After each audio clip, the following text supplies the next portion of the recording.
Drama series एक औरत सौ फरेब। किस्त नंबर 3।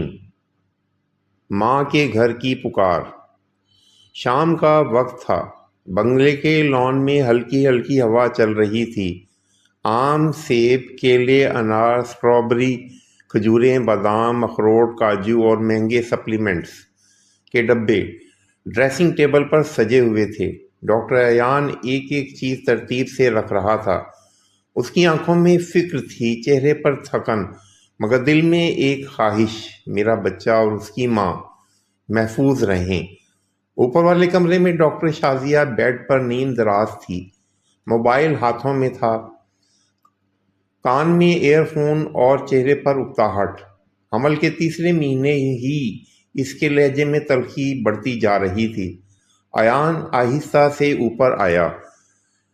अयान नरमी से, शाजिया, मैंने तुम्हारे लिए ताज़ा फल, ड्राई फ्रूट्स और डॉक्टर के बनाए हुए सप्लीमेंट्स ले आया हूँ। नीचे रखवा दिए हैं, ज़रा ख्याल रखा करो अपना, बहुत कमज़ोर होती जा रही हो। शाजिया चीज़ों को बगैर देखे, मुझे यहाँ कुछ अच्छा नहीं लगता अयान, मुझे घुटन महसूस होती है इस घर में। अयान चौंक गया। घुटन? क्यों? यहाँ तो सब तुम्हें खुली छूट देते हैं। अम्मी अब्बू तुम्हारे मामलात में मुदाखलत नहीं करते। 2 नौकरानियाँ हैं, खाना बेहतरीन है, आराम ही आराम है। शाजिया उठकर बैठ गई, आंखों में अजीब सी जिद। मैं 7 महीने अपने माँ के घर गुजारूंगी, मैंने फैसला कर लिया है। अयान हैरत से, 7 महीने? शाजिया, ये तुम्हारा ससुराल है, तुम्हारा अपना घर।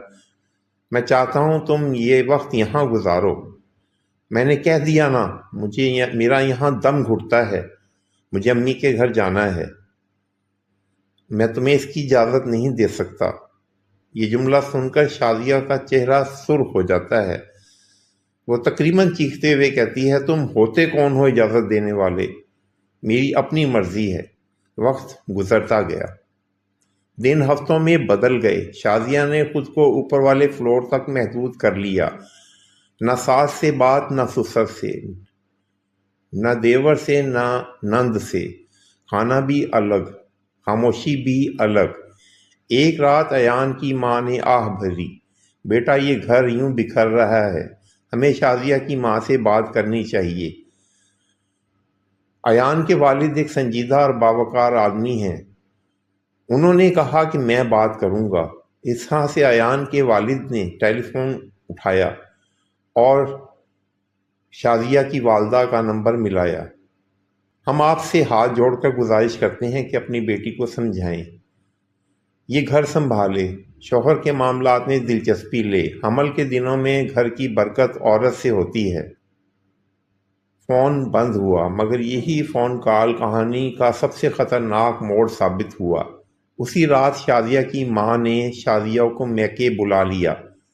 माँ के घर पहुँचते ही शाजिया रो पड़ी, मगर आंसुओं में सच्चाई कम, जहर ज़्यादा नुमायाँ था। शाजिया, अम्मी, मेरे ससुर इंतहाई जालिम इंसान हैं। वो मुझसे कार डिमांड करती हैं। वो कहते हैं कि अयान के लिए हस्पताल बनाकर दो, अपने घर जाओ और ये डिमांड उनके सामने रखो। वो लोग मुझे इंसान नहीं समझते। माँ के चेहरे पर गुस्सा फैल गया। क्या? हमने तो उन्हें शरीफ समझकर रिश्ता किया था। शाजिया ने झूठ पर झूठ जोड़ दिया। हकीकत ये थी कि वो शादी से पहले किसी और की मोहब्बत में मुब्तला थी। हाउस जॉब के दौरान एक लड़का था जिससे वो चाहती थी, मगर वो राजपूत ना था, उसकी शोहरत भी अच्छी ना थी। शाजिया के बाप ने साफ इनकार कर दिया। शाजिया ने उसी दिन अपने बाप के कान भर दिए थे और आज ससुराल के खिलाफ भी वही खेल खेला जा रहा था। माँ बाप ने बेटी की बातों पर यकीन कर लिया। सच कहीं दफन हो गया और फरेब एक बार फिर जीत गया। ये सिर्फ एक औरत की जिद नहीं थी, ये पूरे घर के बिखरने की इब्तदा थी। अगर आपको ये कहानी पसंद आए तो मेरे चैनल को लाइक और सब्सक्राइब ज़रूर कर दीजिए और अगली किस्त का इंतज़ार कीजिए।